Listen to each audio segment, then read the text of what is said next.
IBGE divulgou na semana passada a estimativa populacional dos municípios. Sobre o assunto, a gente conversa aqui no estúdio com Marcelo Virgínio de Mello, economista-chefe da unidade do IBGE no Maranhão.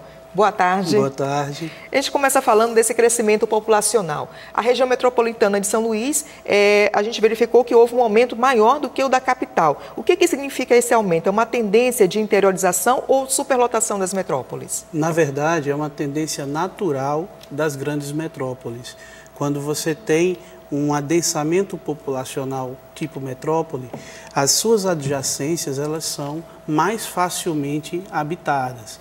Então, quando você tem processos migratórios do interior de outros centros regionais vinculados à capital São Luís, a maneira mais fácil desse migrante se instalar na região é via justamente os municípios que fazem o entorno da capital. Certo. A pesquisa também mostrou algumas peculiaridades, né? Aqui o município de Brejo da Areia, por exemplo, se destacou como o município que mais cresceu no país entre 2014 e 2015, 113%. O que explica esse crescimento? Por que isso acontece? Apenas a questão legal. Houve, na verdade, uma decisão judicial que transferiu o território do município de Brejo para o município de Brejo de Areia, esse território oriundo do município de Santa Luzia. Então, na verdade, o IBGE, como órgão legalista, ele tem que cumprir a legislação vigente. E foi isso que aconteceu. Não houve nenhuma tendência natural de crescimento, apenas um remanejamento de população. Esses números, esses cálculos, como é que o Tribunal de Contas da União utiliza esses números para compor o Fundo de Participação dos Municípios? Certo. O IBGE, ele calcula, na verdade, uma estimativa populacional.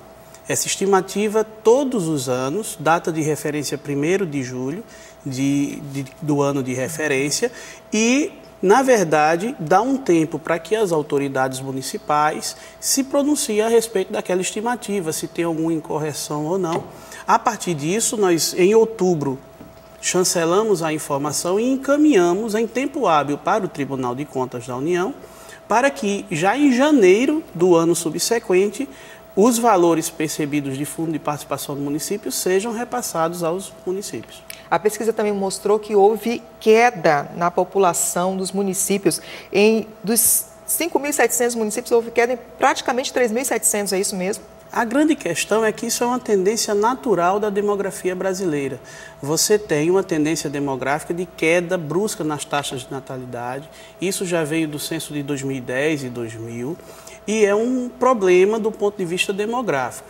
O que explica isso? Basicamente, a posição da mulher no mercado de trabalho, que é uma boa notícia, não é? Mas isso reduz também a quantidade de filhos de pessoas por domicílio e de filhos na família. Então você acaba tendo uma situação diferenciada no Brasil em relação a outros países em desenvolvimento. Nós temos uma característica mais de país desenvolvido nesse caso do que de país em desenvolvimento. Ok, eu conversei aqui com Marcelo Virgínio de Mello, economista-chefe da unidade do IBGE no Maranhão. Marcelo, muito obrigada. Por nada.